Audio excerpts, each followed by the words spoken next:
Alright guys, welcome back, and in this video I'm going to be talking to you guys about these lines at the very top of your program, and they're technically called preprocessor directives. Now, you know how I told you guys like in the first video that the reason that we download this piece of software is not only so we can type code in it, but also one of the jobs of this piece of software was basically to take code that we can understand. Of course, we can read this. This is the word include main, and it pretty much translates it into ones and zeros, or in other words, code the computer can understand. Now, this process, the technical term for it is compiling your program. So, what these lines are and why I even mention that is because before your program compiles, what it does is it includes or it pretty much runs your preprocessor directives. Kind of a tongue twister. But basically, it's going to grab the entire file wherever we tell it to. So it's going to grab stdio.h and stdlib.h, and it's going to substitute them in place right here. Now, after all your preprocessor directives are finished completing, then it's going to go ahead and compile your program. And also, like this one right here, this stdio stands for standard input output, and that's what allows us to use that printf because it outputs stuff on the screen. So again, what this include does is basically include another file with, well, whatever we want to put in it, and I'll actually show you guys how to make your own file in just a second. Now, another preprocessor directive you can use other than include is actually one called define. And I'll show you guys how to use that right now. Pretty much type in the, I call it hashtag because I'm stupid Twitter now, but the pound sign, hit define, and what a constant is basically, it's kind of like a variable, but its value can never change. So whenever you have a variable like tuna, you can set it equal to 21, and then later on you can set it equal to 32. Well, with a constant, you can't change its value. You set it once in your program, and it stays that way forever. So if you want to, I don't know, just make a stupid constant, just to show you guys an example called my name. And also, whenever you're making constants, make sure that you make them in all uppercase letters. And this is just so you can easily distinguish a constant from variables in your program. It's I don't know, it's just like something all programmers do. So of course, type the name, whatever you want to name your constant, and then after it, its value. So I'll just say my name is Tuna McButter. And another thing I want to point out is that you don't need a semicolon at the end of any preprocessor directive. So now, basically what's going to happen is anytime we have my name in our program, might as well use it. And what are we going to put? Something stupid like me name b, and we'll just write my name right there. So basically, what this preprocessor directive is going to do is it's going to search your program right here, and it's going to look for any instances of the word my name and replace them with the string Tuna McButter. So now, if we run this, it says me name be Tuna McButter, and of course, it did all of that before your program started compiling. So now, let me go ahead and actually show you guys how to use these in a useful kind of way. So clear this out, and clear this out as well. And I want to show you guys how to include your own custom made header, and we'll actually use one of those constants because why the heck not? So the first thing we need to do if we want to include another file is, well, create a new file. So if you go to file, new, empty file, and it says do you want to add it? Yes. And now you pretty much just give it a name. I'm going to name mine Bucky's info, and you also want to put .h. It's just a header file, and it's just I'll explain to you guys about the different types of files later on, but whenever we're including this, give it a .h extension. It means something special to see. So hit save, and then it says okay.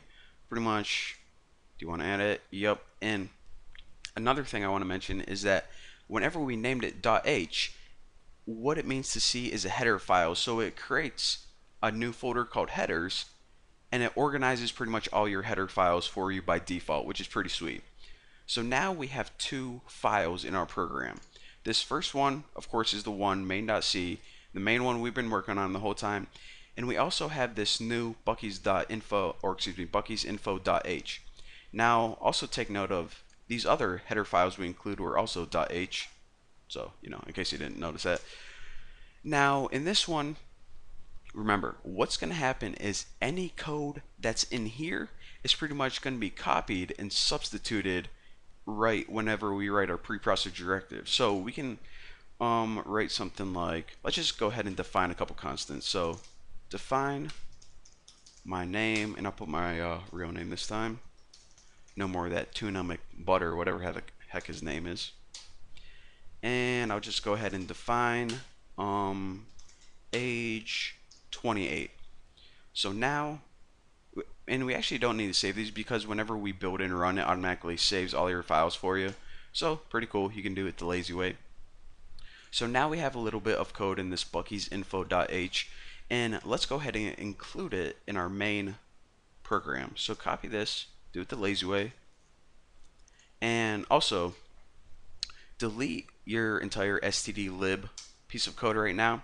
And as you can see, this header and this header are brought in using the brackets. And whenever you use brackets, it pretty much means search the default place where headers are. But we can use double quotes, and double quotes means search in the same directory or the same folder is our code. And it's just a little bit faster way to bring it in. Don't really worry about it right now. And of course, type the name of your file. So again, it's going to include this one, and then it's pretty much going to copy this and paste it right in here. That's like pretty much what it does, actually. I should probably use that analogy earlier on. And then it runs your program.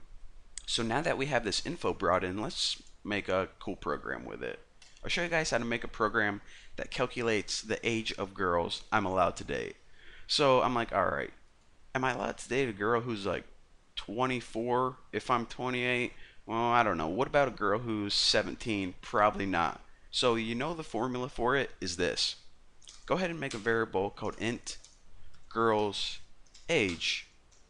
And the formula for this is actually, and I'm going to do some math, and I know I didn't talk to you about the mathematical operators of C yet, but you guys will understand this. You take the age, and this is my age, which is 28, and you divide it by 2. Of course, to divide is just forward slash, and I'll talk, like I said, talk about that later on. So now, of course, this is 14 for me, and you take that and add 7, and that's the age of girls anyone is allowed to date. So go ahead and think of your age right now, divide it by 2, and add 7. Don't date any girls younger than that. So this should equal 21, I believe. So now let's just go ahead and add a print statement. Don't need to do anything else. So I'll just put something like S, which would be my name, like Bucky Roberts, can date girls who are actually girls, do this, percenti or older. And of course, now we need to give it those pretty much like pieces of information it asks for, and this is, what I name it, age, or the first one is my name, and the second one is girl's age. So let's see if this works. Alright, so Bucky can date girls 21 or older. Alright, I am fine with that. Gotta go find me some 21-year-old hottie now. If anyone's listening, give me a call. Alright, so I'll talk you guys through this one more time real quick, just so it sticks in your brain and you're pretty much a pro with it. What we can do is we can write our own custom header file, and any code we put in here, as our program runs, it pretty much grabs this file, copies all the crap in it, and pastes it right here. And then your program compiles. In our program, what we did is we took my age, divided it by 2, and add 7 to that value, and it gave us the girl's age that you're allowed to date, and I got 21. So I'm going to pause this video, go find some 21-year-old hottie, and I'll see you later.